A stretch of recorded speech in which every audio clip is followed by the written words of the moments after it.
Thrifting has become a popular activity for clothing, jewelry, home decor, but when it comes to puzzles, it's not unanimously loved by all. Hey puzzling friends, welcome to my channel, The Puzzling Canadian. Today I'm going to explore buying puzzles at thrift stores. About a month ago, I had the opportunity to just pop in and visit one of the thrift stores in my city and just browse. Now, I don't go into thrift stores that often, but once in a blue moon, if I'm in the area, I will go and browse. So I'm going to show you now my little journey through the thrift store here in my area, and then I'll show you which puzzle I actually ended up picking up. Here I go into the store, and the puzzle section is right at the front. So I head there and I take a look from at the top of the shelf and just go right through the bottom and see all the different ones that are available to me. Being in Canada, I find that you'll get a lot of Euro Graphics, maybe Cobble Hill, lots of bits and pieces, because those are brands that are Canadian brands. And I go through them and I find that there's a lot of landscape puzzles that have a lot of green, puzzles that have a lot of blue sky and white snow, those type of puzzles.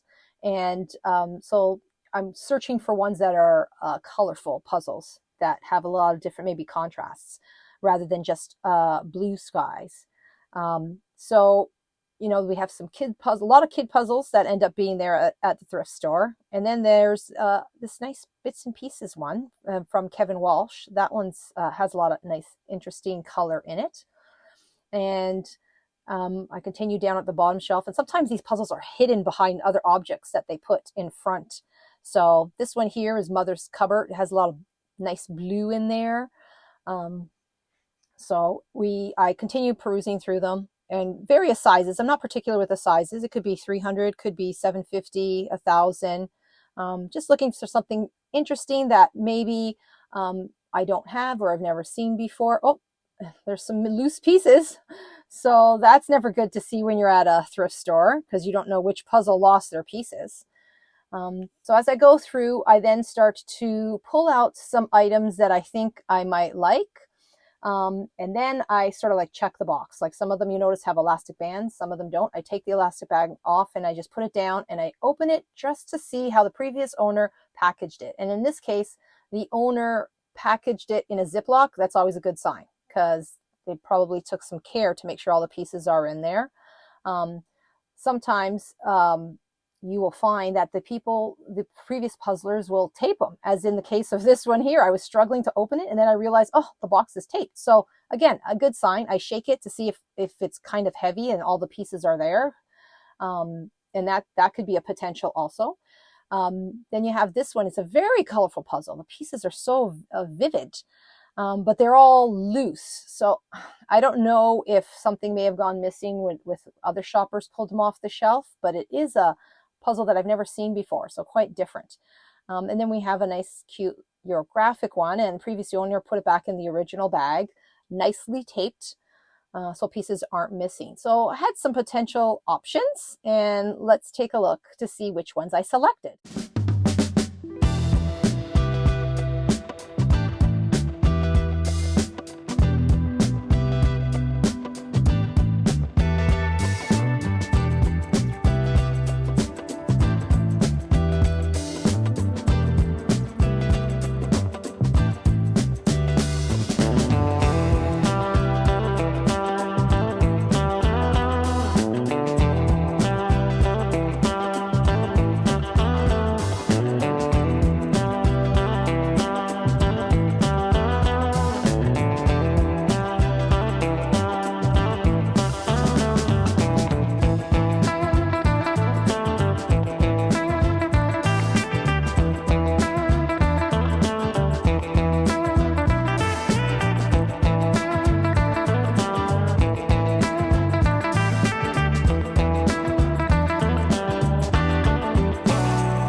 So there you have it, friends. Those were the 2 puzzles that I ended up picking up at the thrift store.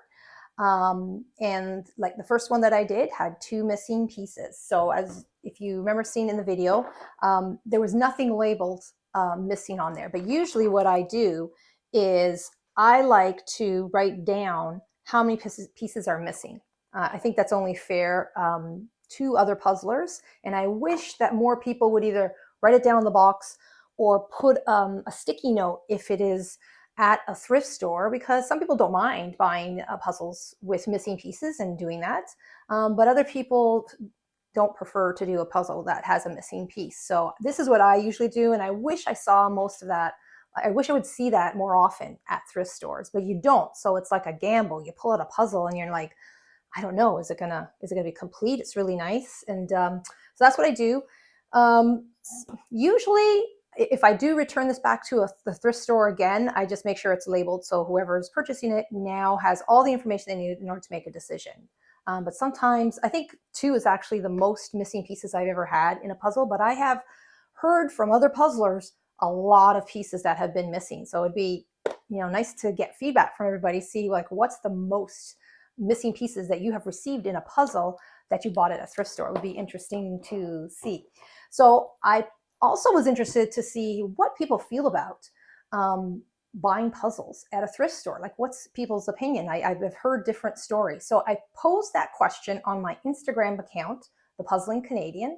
The question is, do you purchase puzzles at thrift stores? And I kept that question there for 24 hours. And after 24 hours, the highest percentage was 45% of the people frequently people who responded on Instagram, 45% frequently ended up purchasing at thrift stores. But then I posed that same question on one of my Facebook groups, and the highest number there was 36%, and 36% of the people said never. So it was like from one extreme to the other. So that's why I said that, thrifting is like a mixed bag, and I think it really has to do with your location, like your city and how many thrift stores and the quality. Some of the feedback from that Facebook group, people were saying that I don't buy anything because they never have the brands that I like or the images that I like or even any puzzles at all. So it would be really interesting to hear everybody else's feedback in the comments, just to let me know, what are your experiences with these thrift stores? Do you use them? Have you had good experiences? I know I've heard some people who have gone to these thrift stores and have found gems, rare puzzles. And I just wish it would be like that in my city. But I would say, for me, I would be a person in regards to purchasing. I do browse, but a lot of times I don't buy anything. So in regards to purchasing, I would say I'd be rarely. I took account of my puzzles that I've actually purchased from thrift stores. And it represents, of my to-do pile, only 2%. So only 2% of my puzzles in my to-do pile were purchased from a thrift store. So it's such a low number. I would classify that as rarely. I can't say never, because I do it once in a blue moon. So that's where I fall in regards to thrift stores. But it is fun. Like, you go in there and it's like you're a treasure hunter and you're just hoping, crossing your fingers, that you might find something that's just a gem. So I'd like to thank everybody for stopping by and visiting the channel and watching this video. Until next time, happy puzzling.